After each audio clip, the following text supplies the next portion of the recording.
What's going on, guys? It's Jimmy here. Welcome to our daily show where we discuss everything going on here in our country that you need to know about here on a daily basis. Some major stuff going on here right now. The entire FAA airplane system goes down. Was it a hack? Also, President Biden gives us an update about the classified documents found kind of in his possession. We'll give you the details here on that, or you'll get to hear it directly from him. We got a lot in this video here for you guys, and let's jump right in. If you're new to our channel, make sure to subscribe down below so you don't miss out on new videos. It's completely free to do so, and thank you so much for liking and sharing these videos. Here we go. Let's jump right in. Okay, this morning, all U.S. flights were grounded by an FAA system outage. They're saying they don't think it was a hack yet, but they're not sure. Here's what President Biden had to say on this. I just spoke with Buttigieg.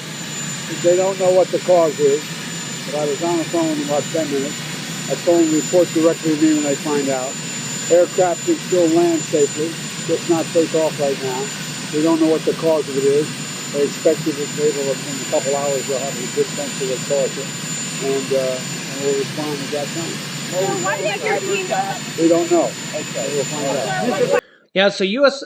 flights were slowly resuming, and a ground stop was lifted after the FAA scrambled to fix a system-wide outage overnight and this morning that forced a halt to all U.S. departing flights. More than 6,000 flights were delayed and nearly 1,000 flights canceled, according to FlightAware website, as officials said it will take hours to recover from the halt, and the numbers were still rising.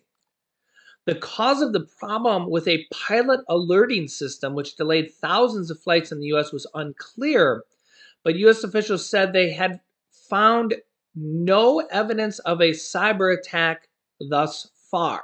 Vice President of the Air Pilot Association said this thing was lifted at 9 a.m. Eastern, but that doesn't mean the problem stops at 9 a.m. This is going to cause ripple effects for quite a while.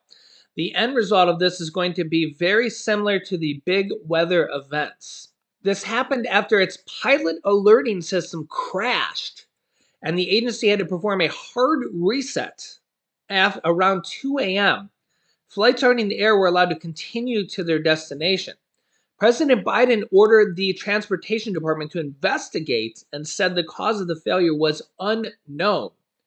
When he asked if it was a cyber attack, Biden said, quote, "We don't know."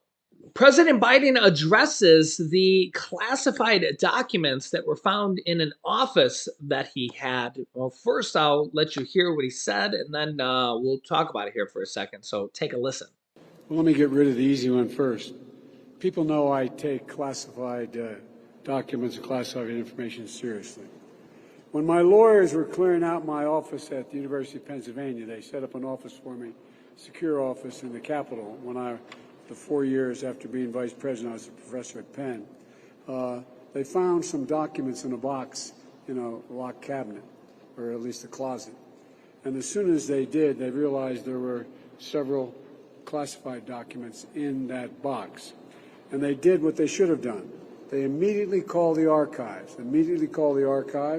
turned them over to the archives, and I was briefed about this discovery and surprised to learn that there were any government records that were taken there to that office.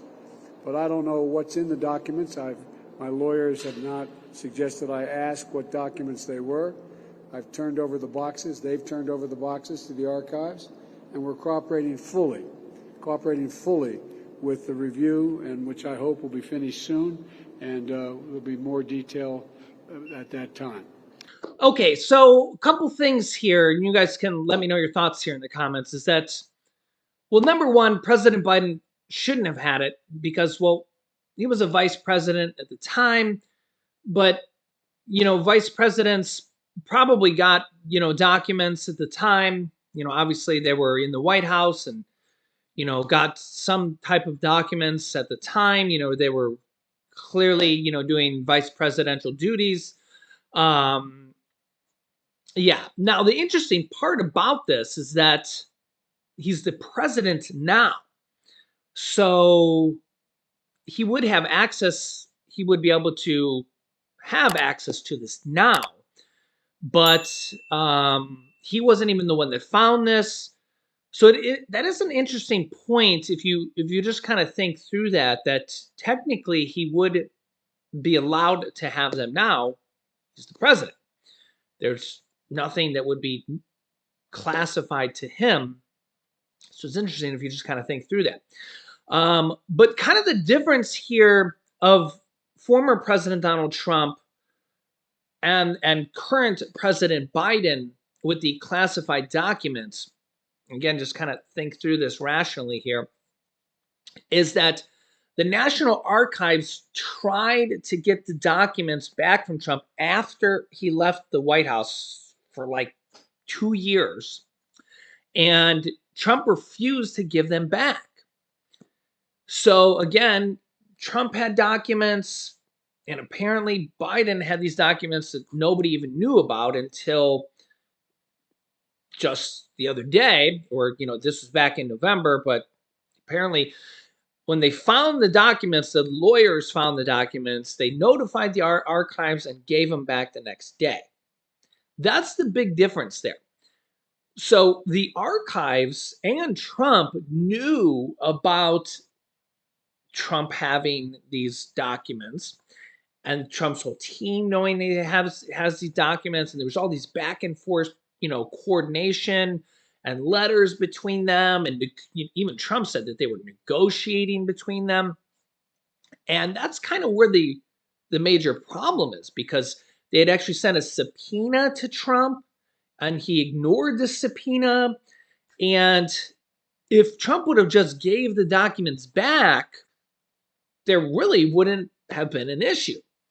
But that's the problem here, is for like 2 years or almost 2 years or however many months it was, I mean, you could figure out the amount of months here there was, Trump wouldn't give the documents back. In fact, after the raid on Mar-a-Lago, there was one point where Trump even said that he wanted the documents back after they took the documents back.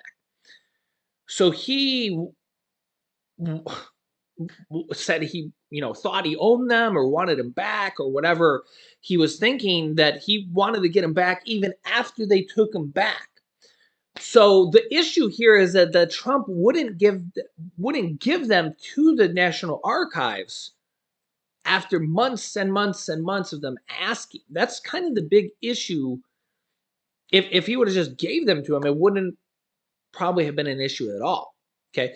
So that's kind of, I think that's kind of the big issue here, whether you're right, left, or middle here, is that the day they found these documents at Biden's other office, is that they notified the archives and gave them back. Even though Biden's the president now, so technically he would have access to these because he's the president, he still gave them back. Trump, however, wouldn't give them back, and they notified him over and over and over saying, hey, you got to give these back. You're not the president anymore. And he wouldn't give them back. And then they sent him a subpoena and he wouldn't give them back. And then eventually they had to actually go and raid his place to get them back, because he just wouldn't give them back. So you guys let me know your thoughts here on this, but it's like if he wouldn't give them back, he wouldn't give them back, he wouldn't give them back, and they sent a subpoena to him and he still wouldn't give them back, at what point after like 2 years do you go and just send the FBI to take them back? How long do you wait? So I think that's the issue. And if Trump would have just gave them back, the whole raid on Mar-a-Lago wouldn't have happened. So, and at this point, they haven't filed any criminal charges on him. I don't know if they're going to. Some people say they should. Some people say they shouldn't. So at this point, it's just kind of been, they just went there and took him back. Now, whether or not there's going to be more to the story on that, we will see. We will see. But kind of the difference is when they found The Biden documents, they just gave him back the next day, even though he's the president now. Trump, if he would have just gave the documents back after months and months and months of them asking for it, there wouldn't have been an issue. We would have never even heard about the Mar-a-Lago raid. So again, you guys can let me know your thoughts here on this. And who knows, maybe even other past presidents this has happened to, but the National Archives asked for them back and the other presidents just gave them back, or other vice presidents gave them back. So I'm sure we're going to hear more about this here in the upcoming days or hours, and I'll keep you up to date here. Let me know your thoughts here in the comments. Next up, Nassau County Republican officials are calling on their own Republican House Representative George Santos to immediately resign over his campaign lies. We talked about this before. This is a guy who basically completely made up his whole history and just lied about, well, a lot of things. Here's a quick glimpse here. Take a look. Nor should he serve in public service, nor as an elected official. He's not welcome here at Republican headquarters for meetings or at any of our events. As I said, he's disgraced the House of Representatives, and we do not consider him one of our congresspeople. Today, on behalf of the Nassau County Republican Committee, I am calling for his immediate resignation. Ladies and gentlemen, the supervisor of the town of North Hempstead, Jen DeSena. Jen? Thank you, Chairman Cairo. Today, I'm calling on George Santos to immediately resign from Congress for the 3rd District. The lies George Santos told are too numerous to count. He lied to me personally when he sought my endorsement, and while I'm offended and disgusted at his deceit, my true concern is for the residents of the 3rd Congressional District. He has betrayed the public's trust and given insincere, glib, and insulting answers when asked legitimate questions about his finances and his background. By all accounts, he seems incapable and unwilling to take full responsibility for his lies and fabrications. Beyond all that, he is under local, state, and federal investigations as serious questions have arisen about his campaign finances. There's absolutely no way Mr. Santos can be an effective member of Congress and represent the people who elected him. The longer he remains in office, the longer the residents of the 3rd Congressional District will suffer. Mr. Santos, haven't you done enough harm? I call on Mr. Santos to immediately resign. Yeah, so the Republican Committee of NASA actually calling for his resignation. But we will see. So far, he's been defiant of actually leaving. So we will see here. Let me know your thoughts here. It'll be interesting to see what will happen here. Will they actually hold a re-election, or will they actually just put another Republican candidate in there, which I believe they could do as well. So yeah, let me know your thoughts here on this. And this week has been off to a quite a start here with everything going on here with the speaker elections and 15 votes here for speaker. And yeah, quite a week here. Let me know your thoughts here in the comments. And yeah, 2023 off to a bang.